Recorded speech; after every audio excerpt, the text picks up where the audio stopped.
doing part 2 to this thing. Basically, you guys keep asking a bunch of questions. How fast is it? How durable is it? This and that. So, might as well do like a living with it kind of video, except you don't really live with a dirt bike. I'll go over some of the things that I have actually broken and fixed. Actually, I fixed it with no money. So, basically, there's a handful of weak points on this thing. Like the tires, those are getting addressed either this weekend or next weekend. Like this has 4 PSI in it, and I can barely push that tire in. The knobs, I mean, it's a solid tire. It's great for cornering, but the second you hit it with any power, it's garbage. And the front, it just does whatever it wants to do. You hit any kind of light mud, it just floats. Doesn't matter how far you sit on that tank. But as far as the things I have broken, really wasn't that bad. The brake cable, when I first got it, didn't notice how it was routed. It rubbed. It was routed so low it rubbed into the top of these, and it just wore a groove right through it. And so that was fun. So I had to get another cable. I went through too deep of a rut, and I actually took this and it smashed like backwards. So basically, this thing was facing like this, and it bound up, and you had to physically force it back into the middle so you could shift up or down. But all I did was I took like a little heater, barely heated just the shaft right here, put I think it was like a 12 mil long socket on it, big extension, just pulled it ever so slightly until it got back in, and now shifts perfect. This poor little foot peg, it was way worse. It was all bent and flat, and I hit another rut and everything. Those are the only real 2 casualties. Oh, and I broke the spring, but that's no big deal. That's super easy to fix. As far as like the modifications I've done, I opened up the air box underneath there, rejetted the carb. I think I went like 4 sizes up on the main jet and like 3 sizes up on the pilot, so it starts nicer and idles much better. I took off the heat guard just because it was super annoying. It cut your boots and stuff, and it sat out to like right here, and I just wrapped the whole pipe all the way around, all the way up. Got rid of the stock grips from Manuel Garris Racing Grips. But this is pretty nice. Nice little cell phone holder, which actually does work. I've laid the bike down like twice with a phone in, and nothing bad happened. And like I got a charger on there. It's got USB 3.0, USB-C, and power on, power off whenever you want. It's hardwired into it. And I upgraded the headlight to a nice LED light. The hand guards, but that's an obvious given for what I do. I go through a lot of trails, and thorns and stuff go right through gloves, and that hurts.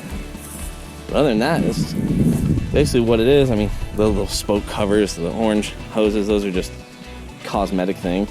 Oh man, I hit a huge hole going up a hill, and that's about as much as I could get that rim to go back in. But other than that, it doesn't lose air, it doesn't wobble, it doesn't bounce, nothing. But I mean, living with it, I mean, it's great. There obviously has its drawbacks. It's only 250. It doesn't have as much as it needs to have for rear spring, and there could be, you know, better things like a 6th gear. That would be nice, just a little bit wider range. But it's pretty good. The seat definitely broke in nicely. I was kind of worried about that, but it's much softer now. I'm at what is it, 26.6 hours. It's still pretty good. The ride's great, starts up great, fires up just nice.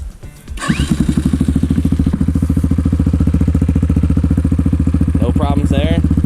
Still plenty of throttle.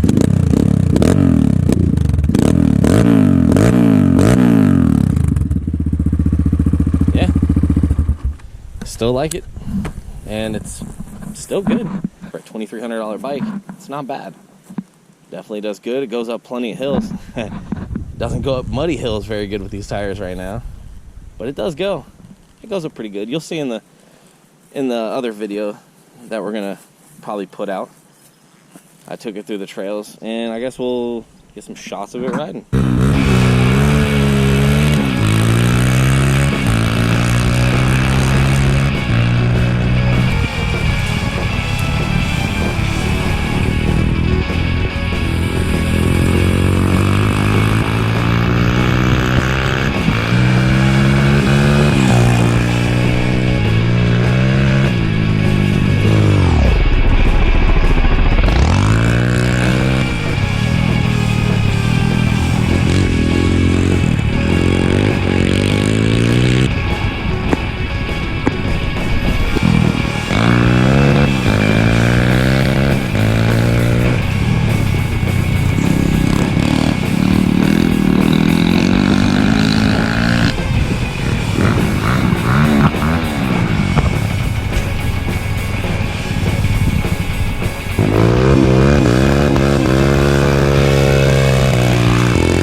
just climbed.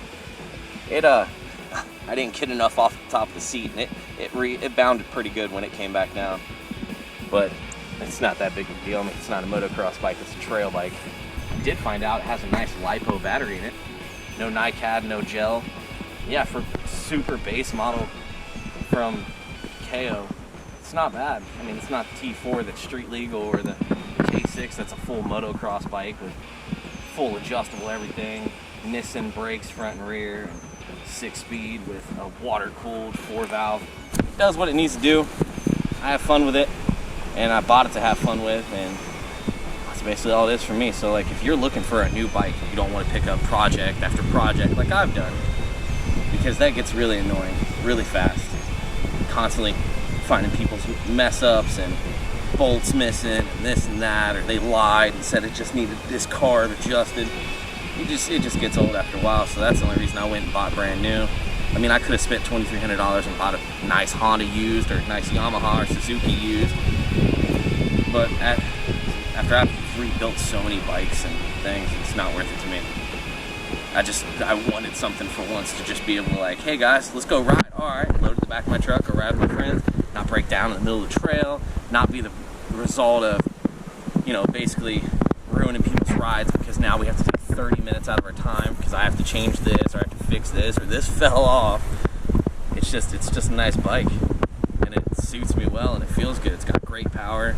I mean, you're not gonna wheelie down the block in third or fourth, but I mean, it does a damn good job. For $2,300, I really can't go wrong. And if you're looking to get the same bike, I mean, if you have a chance to go test ride it or something like that, go. It's worth it. It's definitely worth it. But that's basically it for the part 2 of the ride review. I don't think I need a part 3. Pretty sure we've covered everything there is need to be covered on this. Look forward for more reviews, and just keep watching the channel. See y'all.